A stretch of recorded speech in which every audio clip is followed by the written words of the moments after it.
en los últimos meses de 1942 los alemanes pasaran de estar a la ofensiva a estar en una franca defensiva donde el alimento escaseaba, la munición escaseaba, los combates calle por calle, casa por casa, tan cercas unos y otros entre soldados alemanes y entre soldados soviéticos, hacía que la moral del ejército alemán se desplomara.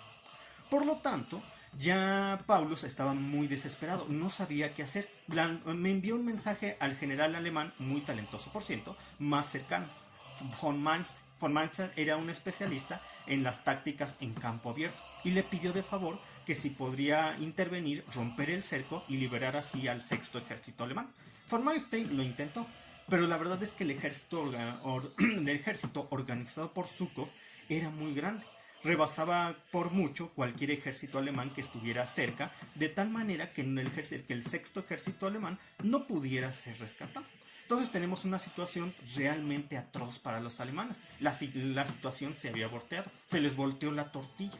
Para lo cual, entonces la Unión Soviética, al darse cuenta que los alemanes ya estaban en una situación desesperada, mandaron a unos encargados a parlamentar con los alemanes con el fin de que se rindieran.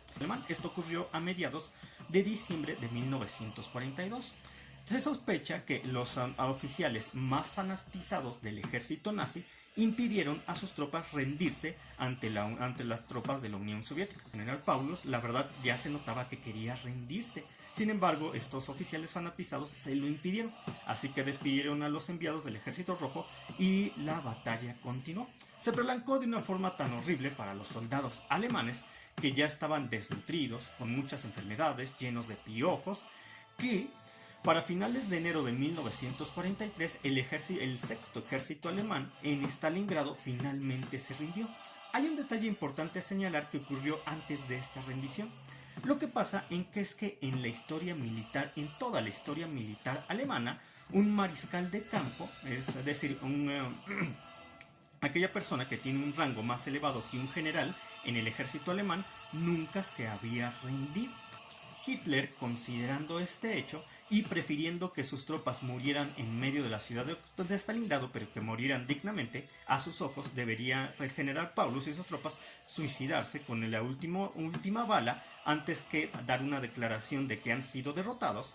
Entonces, siguiendo esta lógica, Hitler nombró al general Paulus, encargado del sexto ejército alemán, lo elevó a rango de mariscal de campo. Esto parecería un premio, pero no. Entre líneas le estaba pidiendo que se suicidara antes de declarar la derrota.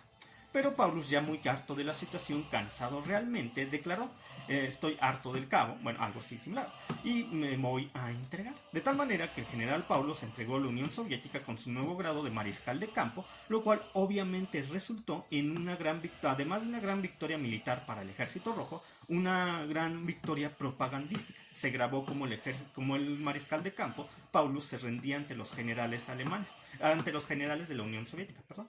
De hecho, se cuenta una anécdota que uno de los oficiales del Ejército Rojo, tan molesto por cómo había quedado destruida la ciudad de Stalingrado, sacó a uno de los oficiales capturados del ejército alemán y le dijo: mira, ¿ves cómo ha quedado Stalingrado? Pues así va a quedar Berlín. Y esto se cumplió 3 años después, durante la marcha victoriosa del Ejército Rojo hacia la capital del Reich. Nos vemos, hasta pronto.